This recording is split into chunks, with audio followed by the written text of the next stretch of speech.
Can robots be creative?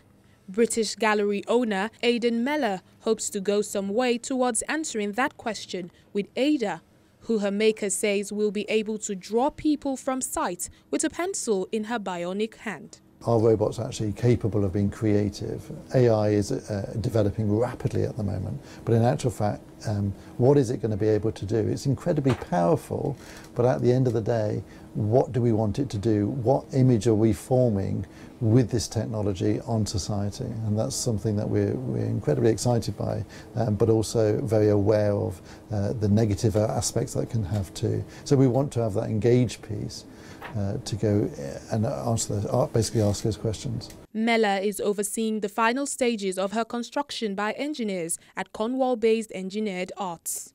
He calls Ada, named after British mathematician and computer pioneer Ada Lovelace, the world's first AI ultra-realistic robot artist. And his ambition is for her to perform like her human equivalents. Oh, it's incredibly exciting. My gosh, she's amazing. And to think that she is so compelling. She is a machine, but incredibly compelling to look at and engage with. She speaks. And the fact that we can have that interaction means that we can, as regards the artwork, really engage audiences with asking huge questions about technology. Her skeletal robotic head may stand disembodied on a workbench, but her movements are very much alive. Cameras in each of her eyeballs recognize human features. She will make eye contact and follow you around the room, opening and closing her mouth as you do. Get too close and she'll back away, blinking as if in shock.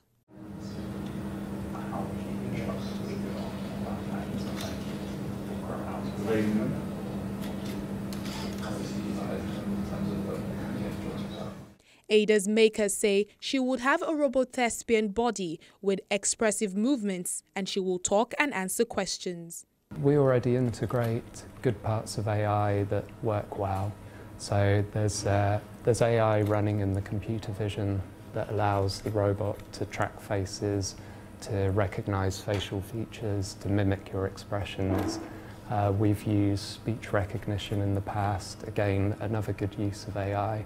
Ada's makers are using Mesmer, lifelike robot technology for her head, and once finished, she would have a mixed-race appearance with long dark hair, silicone skin, and 3D printed teeth and gums. There's an awful lot crammed into this face behind the scenes. The mechanics have had to be miniaturized and made as small as possible to fit inside this small envelope. We've developed custom electronics to fit, custom software, custom motor control, and combine this with scripting to bring the robot to life, and pockets of good quality AI for facial recognition to track faces. There are over 40 muscles in the human face used for conveying a variety of emotions. It takes over between 10 and 12 for a smile. Ada is going to be our most expressive robot to date, but she's also very small, and it means that trying to fit motors to replicate those emotions into such a small volume has presented a particular challenge.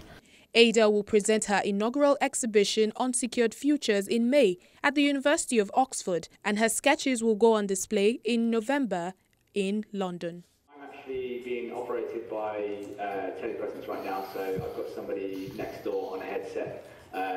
So it's automatically keeping eye contact with you, and it's tracking your face and gender as well, if I want to, but naturally it's going to try and trust it to you. So I've just clicked on Marcus's face, so